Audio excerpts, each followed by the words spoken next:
Carbon nanotubes. Carbon nanotubes are cylindrical structures made up of carbon atoms that are arranged in a hexagonal lattice pattern.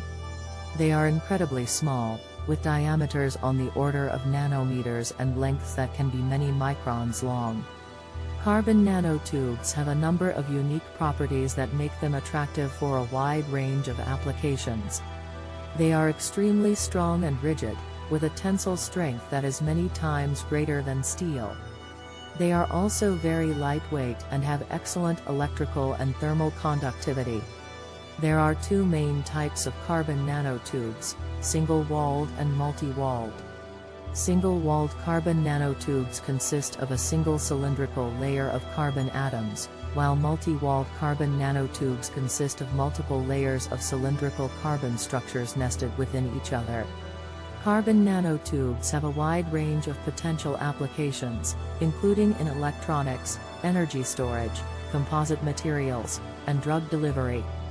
However, there are also concerns about their potential health and environmental impacts, as well as the difficulty and cost of producing them on a large scale. Tell me more, please. Sure, here are some additional details about carbon nanotubes. Carbon nanotubes were first discovered in 1991 by Japanese physicist Sumio Iijima, who used a high-resolution electron microscope to observe the unique cylindrical structures. Single-walled carbon nanotubes, SWCNTs, have diameters that typically range from 0.4 to 2 nanometers, while multi-walled carbon nanotubes, MWCNTs, can have diameters up to 100 nanometers. Carbon nanotubes are classified as either metallic or semiconducting, depending on their electronic properties. Metallic nanotubes conduct electricity like metals, while semiconducting nanotubes have properties similar to those of silicon and other semiconductors. Carbon nanotubes can be synthesized using a variety of methods, including chemical vapor deposition, CVD, arc discharge, and laser ablation. However, producing high-quality nanotubes on a large scale remains a challenge. Carbon nanotubes have potential applications in many fields. For example, they are being explored as a possible replacement for silicon in electronics, as well as for use in sensors, batteries, and supercapacitors. They can also be used to reinforce composite materials, making them stronger and more durable. In medicine, carbon nanotubes have shown promise as drug delivery vehicles, as well as in cancer diagnosis and therapy. However, there are concerns about their potential toxicity, as well as their ability to accumulate in the body. Carbon nanotubes have also been the subject of some controversy due to their potential environmental impact. Studies have suggested that nanotubes could pose a risk to aquatic organisms and may accumulate in soil, although more research is needed in this area. Can you show me the chemical formula for that? The chemical formula for carbon nanotubes is simply C, which represents the carbon atoms that make up the cylindrical structure. However, the exact arrangement of the carbon atoms can vary depending on the type of nanotube. For example, a single-walled carbon nanotube, SWCNT, can be described by its chiral vector, which is represented by the notation N, M. The chiral vector determines the diameter and twist of the nanotube and is calculated based on the lattice of carbon atoms in the tube. A multi-walled carbon nanotube, MWCNT, can be described by the number of walls or layers it has, as well as its diameter and length. So while the chemical formula is the same for all carbon nanotubes, the way in which the carbon atoms are arranged can differ depending on the specific type of nanotube. What is meant by chiral vector? The chiral vector is a mathematical concept used to describe the structure of a single-walled carbon nanotube, SWCNT. It is represented by the notation N, M, where N and M are integers that describe the direction and magnitude of the vector in units of the graphene lattice constant. The chiral vector determines the diameter and twist of the nanotube, and is calculated based on the way the graphene lattice of carbon atoms is rolled up to form the nanotube. The chiral vector is perpendicular to the axis of the nanotube and specifies the way in which the graphene sheet is wrapped around the nanotube, resulting in a unique arrangement of the carbon atoms.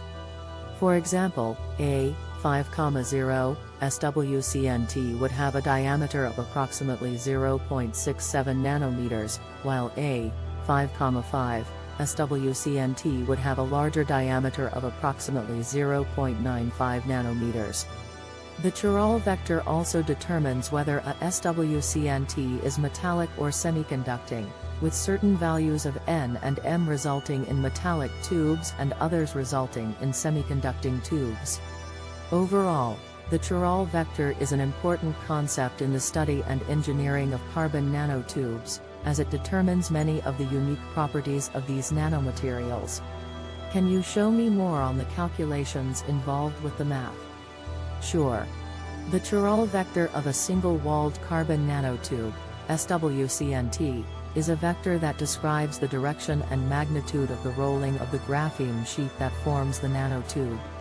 The vector is represented by the notation n, m, where n and m are integers that describe the distance between 2 points on the graphene lattice that are connected to form the tube. To calculate the chiral vector, we first need to understand the geometry of the graphene lattice. The graphene lattice is a hexagonal lattice of carbon atoms, with each atom bonded to 3 neighboring atoms in a trigonal planar arrangement.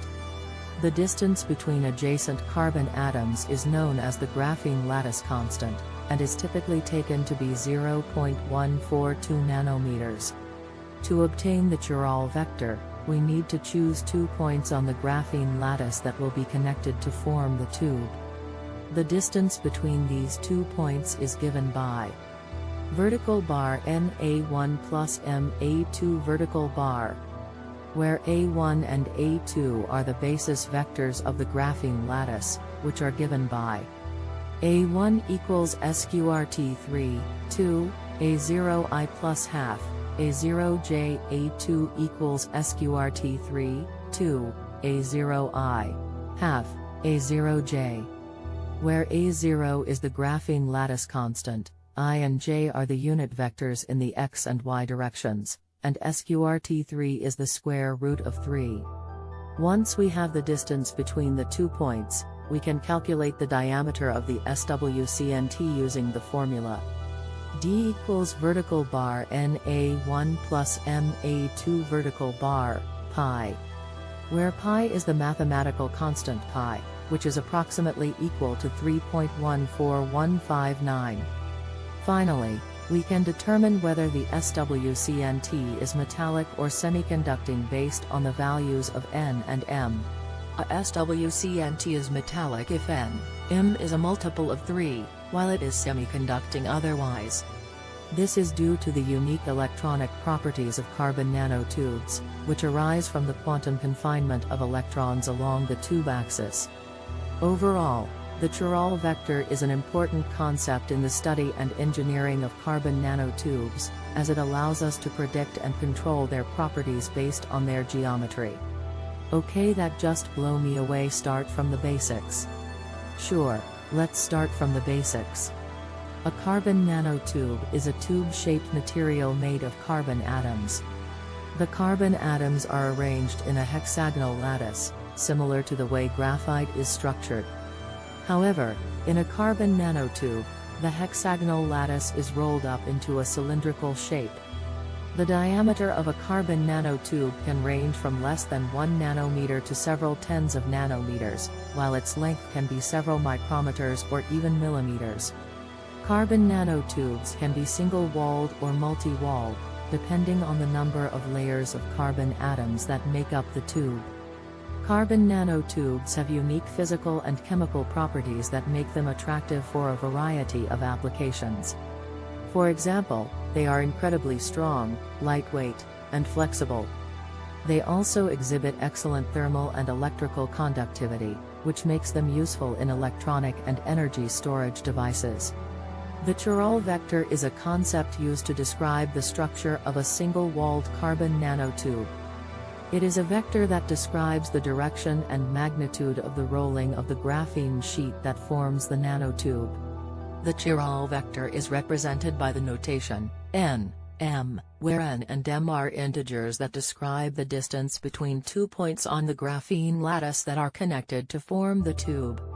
The chiral vector determines the diameter and twist of the nanotube, and is calculated based on the way the graphene lattice of carbon atoms is rolled up to form the nanotube. The chiral vector is perpendicular to the axis of the nanotube and specifies the way in which the graphene sheet is wrapped around the nanotube, resulting in a unique arrangement of the carbon atoms. Overall, carbon nanotubes are fascinating materials with many potential applications. Their unique properties and structures make them of great interest to scientists and engineers, who are constantly exploring new ways to harness their properties for technological advancements. Tell me more about its applications in engineering. Carbon nanotubes have a wide range of applications in engineering, owing to their unique physical and chemical properties. Here are some examples. Electronics. Carbon nanotubes are excellent conductors of electricity, which makes them useful in the fabrication of electronic devices. They can be used as field effect transistors, interconnects, and other components in integrated circuits. Energy storage. Carbon nanotubes have a high surface area, which makes them attractive for energy storage applications. They can be used as electrodes in batteries, supercapacitors, and other energy storage devices. Composite materials. Carbon nanotubes can be added to polymers and other materials to create composites that are stronger, lighter, and more durable than the base material. These composites are used in a variety of applications, such as aerospace, automotive, and sports equipment. Biomedical engineering. Carbon nanotubes have potential applications in biomedical engineering, including drug delivery, imaging, and tissue engineering. They can be functionalized with biomolecules and targeted to specific cells, tissues, or organs in the body. Sensors. Carbon nanotubes can be used as sensors for various applications, such as gas sensing, biosensing, and environmental monitoring.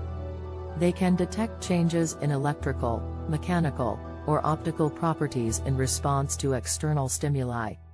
Water filtration. Carbon nanotubes can be used to remove contaminants from water, owing to their high surface area and ability to selectively adsorb certain molecules. They can be used in water treatment plants, desalination plants, and other applications. Overall, carbon nanotubes have the potential to revolutionize many areas of engineering, owing to their unique properties and versatility. Ongoing research in this field is expected to uncover new applications and technologies that could benefit society in many ways. Do you have anything else you wish to add? Yes, I would like to add that while carbon nanotubes have many exciting applications, there are also some challenges associated with their production, handling, and disposal. For example, the production of carbon nanotubes can be expensive and energy-intensive, and the materials used in their production can be hazardous to human health and the environment. Additionally, the unique properties of carbon nanotubes can also pose challenges for their handling and disposal.